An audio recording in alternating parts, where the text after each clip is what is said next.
আপন ভাইয়ের বোনের ফুফুর ইত্যাদি সম্পদ নয়ছয় করার কোনো অধিকার নেই। ওই লোক জালেম, ওই লোক একেবারে নিকৃষ্ট, একদম নিকৃষ্ট, একদম পচা মানুষ, একেবারে শ্রেষ্ঠ জালেম যে আপন জনের হক নষ্ট করে, আপন জনের হক নষ্ট। আপন বোন সম্পত্তি চাইছে, বাবার পৈতৃক ওয়ারিস সম্পত্তি নিবাগা, বোন বাগিনা আর আইতা না, আর আইতা না, আর খাইতা না আমগো ভাই, একবারে বুঝ করে নিগেবা নাকি?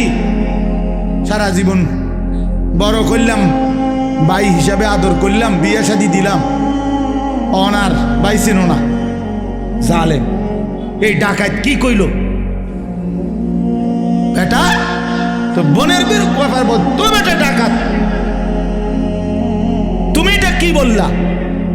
এটা সে বুঝাইতে চাইলো যে এই গ্রামের যেই কোনো মানুষ আমার বাড়িতে ভাত খাইতে হইলে খাইতে পারবে এমনি, কিন্তু আপন বোন আর বাগিনা তারা যদি আমার বাড়ির দুগা ভাত খাইতে হয় জমি দিয়ে খাইতে হইবে। কথা বোঝেন নাই? জমি নিতে না তোমরা, তোমরা না আইবা পরে ভাত খাইবা? কত বড় নিকৃষ্ট জালেম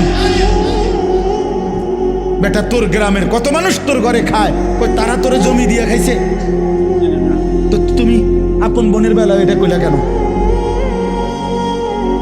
আপন বোনের বেলা এটা বললা কেন?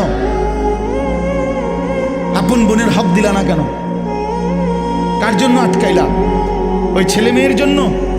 ওরা তোমারে মনে রাখবে? এই সম্পত্তি তোমার থাকবে? তো কি বাবা, কি ফায়দা হইল বলে?